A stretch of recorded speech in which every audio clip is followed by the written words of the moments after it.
these shocks, they're not the best, although they are oil filled, but I mean, they're not that much better than, to me, than the stock one.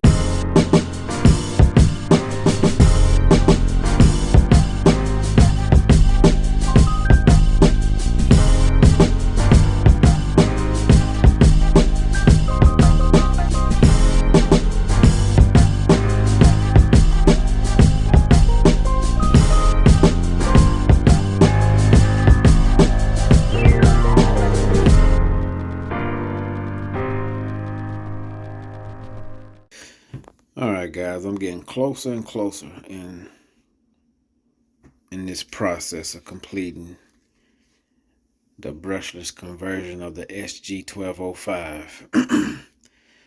I had to do a little fabrication here, which is not the prettiest work, but it works. As you see here, you have limited space on this small rig, so basically the seats and the floorboard part of this actually was the part that really kind of gave you a little trouble, because the floorboard itself sits down on top of the steering servo, and that kind of what holds the steering servo in place. So you need to have that flat. So you end up having to use the battery compartment for the ESC and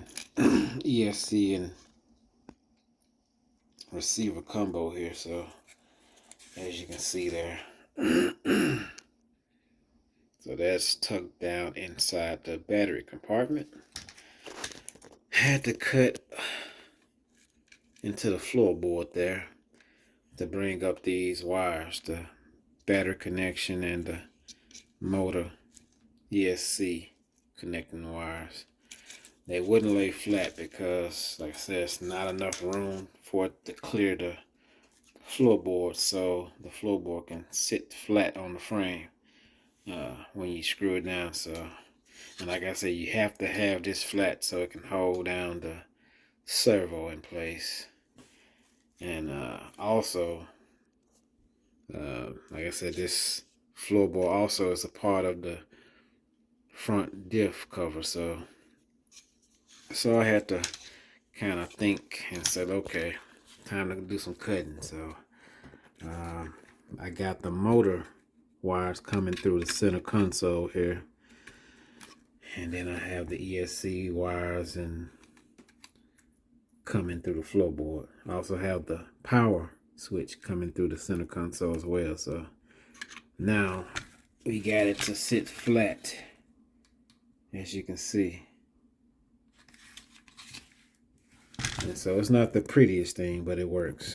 And one of the main reasons to go ahead and fabricate and make holes inside the cab area was just to make sure I keep all the wires and everything inside, you know. Don't want anything poking out, getting caught on anything and snagging. So we want to keep it kind of clean, keep all the wires inside the cab of the SG1205. And one thing I can probably see happening now is these motor wires can be used as seat belts for the driver. That's a plus. So but other than that, that's it. These shocks, they're not the best, although they are oil filled, but I mean, they're not that much better than, to me, than the stock ones, the friction ones. But we'll see. I mean, got a little rebound in those.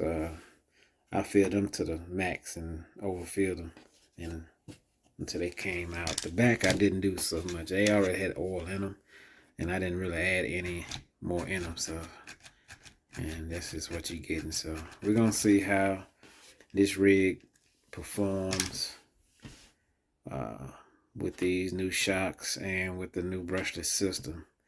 I should have kind of tested the shocks on the brush system to see how they react to that, but we went brushless. Here we are. So we're gonna see how all this works, how this rig holds up, and yeah, we'll have fun doing it. All right, guys, I'll see y'all on the next one. Yeah.